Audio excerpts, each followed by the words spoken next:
Olá, eu sou o Raid e sejam bem-vindos a mais uma review, dessa vez da mais nova animação de Castlevania, lançada dia 28 de setembro, se eu não estiver enganado. Vulgo Castlevania Noturno, ou Castlevania Nocturne. E assim como em todas as minhas reviews, eu vou seguir a mesma linha de sempre. Ou seja, vamos começar dando a sinopse da obra, onde falaremos um pouco sobre o que a mesma se trata. Para começar, esse novo spin-off vai se passar cerca de 300 anos após os eventos da quarta temporada de Castlevania. No caso, as cenas finais onde Trevor e Sypha têm um filho, sendo ambientada durante a Revolução Francesa de 1792, tendo como seu novo protagonista Richter Belmont, protagonista dos jogos Rondo of Blood e Symphony of the Night, que são jogos do qual se inspirou para fazer esta animação, sendo que a história vai se passar em uma parte remota do oeste da França, para a qual o protagonista foi após sua mãe sendo morta por um vampiro asteca, que, ao que tudo indica, é o próprio deus asteca Quetzalcoatl, que é um vampiro neste mundo, sendo que o mesmo se encontra dentro de um grupo de revolucionários junto à sua irmã, que é a filha da pessoa que meio que o criou desde os seus 10 anos. E eles acabam descobrindo sobre uma vampiro messias que promete comer o sol e liberar um exército de vampiros e criaturas noturnas para esmagar a revolução e escravizar toda a humanidade. Uma feiticeira do Caribe procura pelo Richter Belmont, o último descendente da longa família de caçadores de vampiros e também o último de sua linhagem vivo, porque nenhum Belmont consegue se manter por muito tempo, querendo que o mesmo lidere a resistência contra os vampiros e da própria revolução francesa que está ocorrendo no mesmo período, qual ele tecnicamente faz parte. Agora vamos falar um pouco sobre a história. Como eu quero evitar spoilers, caso você não tenha visto, eu vou falar meio por cima, evitando falar qualquer coisa de fato sobre a história e sim dando a minha opinião. E a minha opinião sobre a história de Castlevania Nocturne é que a história é boa, porém eu achei o desenvolvimento lento da mesma. Não que o do outro Castlevania também não seja. E apesar dela ter acabado em um ótimo clímax com aquela cena que foi incrível cá entre nós. Com certeza eu fiquei empolgado para uma segunda temporada devido àquela cena final. E fato é que a gente tem uma história que é um tanto quanto diferente da outra, é independente da outra. Você pode assistir essa sem ter assistido as 4 primeiras temporadas de Castlevania. Você pode pular direto para essa, ou pode ir assistir a outra depois, ou vice-versa. A história é boa num contexto geral, porém ela tem seus problemas, como eu disse. Ela aparenta ser meio lenta em diversos momentos. E eu tive a sensação, talvez seja mais nostalgia, que ela não é tão boa quanto o Castlevania anterior. Pode ser apenas impressão minha. É algo difícil de afirmar com total certeza, já que eu realmente não sei se ela é realmente inferior à outra ou se é apenas uma nostalgia falando acima disso. Afinal, o anterior, se eu não me engano, lançou sua última temporada entre 2019 e 2021. Então, queira ou não, está no mínimo 2 anos sem Castlevania, e isso pode ter gerado alguma nostalgia já. Tipo aquela sensação que as animações do passado eram melhores que as de hoje em dia. Também pode ser que a outra eu tenho a lembrança dela como um todo, no caso as 4 temporadas, enquanto essa a gente ainda só tem meio que a introdução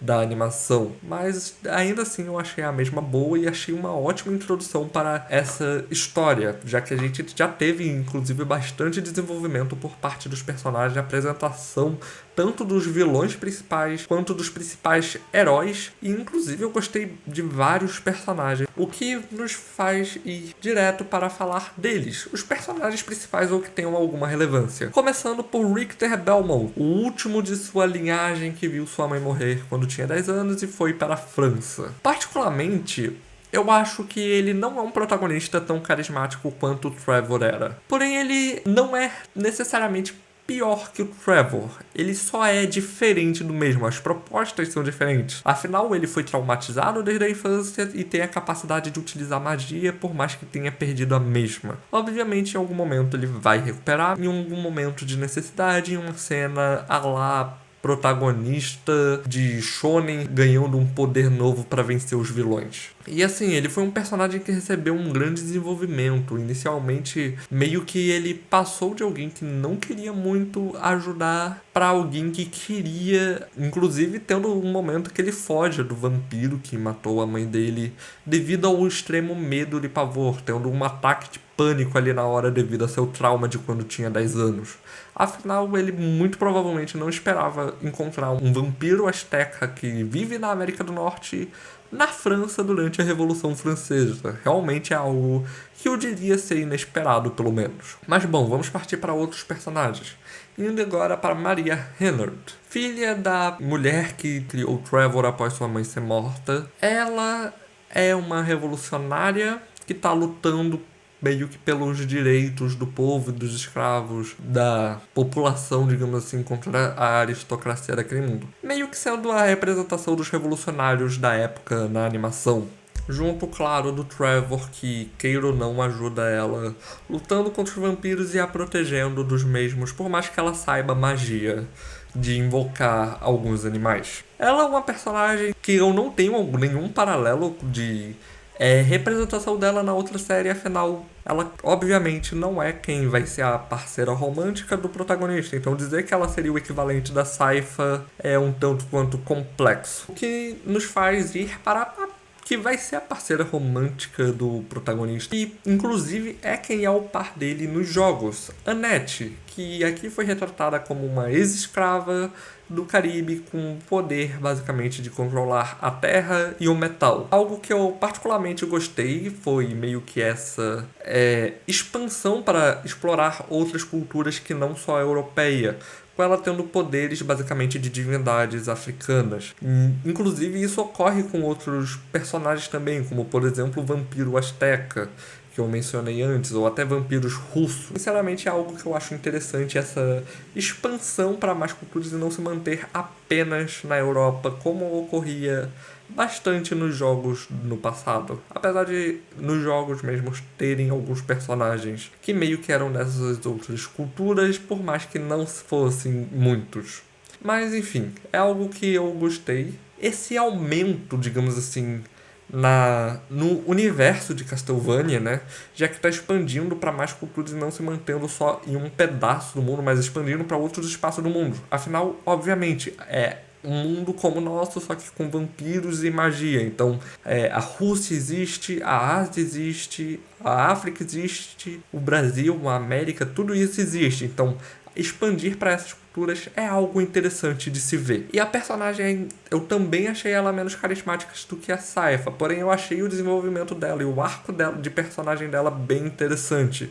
Querendo salvar o seu amigo do passado que foi com ela para a França, que acabou passando por uns maus bocados, meio que por culpa dela. Inclusive, sendo um momento que ela fica extremamente irritada com o próprio Richter, já que é o momento que ele acaba tendo um ataque de pânico por conta do personagem que matou a mãe dele quando ele tinha 10 anos. O que nos faz falar dele, um dos vampiros principais desse novo Castlevania. Aurochs, o vampiro asteca que matou a mãe do protagonista pela vingança após ela ter matado o esposo dele. E, sinceramente, ele é um personagem que eu gostei bastante na animação. E eu gostei bastante do conceito que ele provavelmente é o próprio Quetzalcoatl, uma divindade asteca que é praticamente um dragão. E apesar de ser mais uma teoria minha do que algo realmente confirmado, por ele ser chamado de dragão pela vampira Messias, assim como pelo fato da transformação dele lembrar bastante o Quetzalcoatl, apesar de, obviamente, não ser idêntico às representações que temos do mesmo. E além dele ser um personagem bem carismático de uma forma geral, ao menos na minha concepção, nisso, já que nós falamos da vampira Messias, vamos falar de sua principal serva, vulgo Adrota Tsuentas, que também aparece nos jogos como uma personagem que aqui foi retratada como a principal combatente ou serva da vampira Messias, sendo uma vampira que me lembra bastante as vampiras do outro Castlevania, de certa forma, já que ela aparenta ser um tanto quanto sádica, matando diversos personagens ou até mesmo os mantendo vivos enquanto tenta sugar o máximo de seu sangue. em alguns momentos. E claro, ela é uma vampira extremamente poderosa com uma forma final que me lembrou bastante demônio, digamos assim, do que um vampiro em si. Mas pode ter sido só uma sensação que eu ao menos tive. E já que a gente tanto falou dela, da Vampiro Messias, ela é, se eu não me engano, inspirada em uma entidade que existiu na vida real, vulgo Elizabeth Bathory, uma condessa húngara que acabou entrando para a história por uma série de crimes hediondos e cruéis que cometeu devido à sua obsessão pela beleza, ficando conhecida na história como a Condessa Sangrenta ou Condessa Drácula. Essa, inclusive, que também tem uma transformação no final que acaba se transformando aparentemente em uma divindade egípcia que seria Sekhmet, ao menos de acordo com ela própria. E bom, meio que esses são os personagens principais. Claro, eu poderia comentar sobre o Eduard, porém ele acabou não tendo um grande foco, principalmente devido ao que ocorre com ele. Apesar dele também ter tido um grande desenvolvimento, algo até que eu achei bem inesperado em diversos sentidos. E também tivemos a Tera, que é a mãe da Maria Renard, porém ela não teve nenhum grande desenvolvimento. Mas bom, isso meio que resume os personagens. Agora vamos falar um pouco da animação. Essa que eu não posso opinar diferente, senão está muito bonita. Apesar de ter alguns momentos que, diferente da outra temporada, eu tive a sensação que era CG, porém eu não tinha certeza se era CG. Uma sensação que eu não acho ruim, sinceramente. Eu achar que é CG, mas ao mesmo tempo parecer 2D, é uma notícia boa, porque se tá escondendo bem, a ponto de eu ter dúvida, é algo tecnicamente bom. Afinal, é um bom disfarce. E as cenas de ação, no geral, as cenas de luta, todas ficaram muito bem animadas, como era de se esperar de uma animação de Castlevania. O traço da animação teve uma leve modificada, o que eu, a princípio, comecei achando bem estranhozinho, a mudança de traço. E os designs de personagem eu achei que, no geral, ficaram todos muito bons. Minha opinião geral sobre essa animação é que ela foi uma animação bem divertida de se assistir, apesar de ter seus momentos chatos. Mas isso a outra também tinha alguns momentos que eu achava entediantes ou até mesmo sonolentos. Então isso não é uma novidade para a franquia. Ainda mais por essa ser uma temporada de introdução. Então era esperado que não fosse ter tantos momentos épicos como, por exemplo, na quarta temporada do Castlevania anterior, já que era uma temporada de encerramento, tinha que entregar mais. E se eu tivesse que dar uma nota para essa temporada, eu acho que uma nota 8 já está de bom tamanho para a mesma, considerando tudo que eu falei. É uma animação que eu achei muito boa, porém em alguns pontos eu achei ela inferior, em outros eu achei melhor. Eu achei que a expansão de mundo foi uma coisa interessante, ao invés de se manter em um núcleo isolado. E a conexão maior com divindade do que tinha nas temporadas anteriores, eu também achei uma coisa um tanto quanto interessante.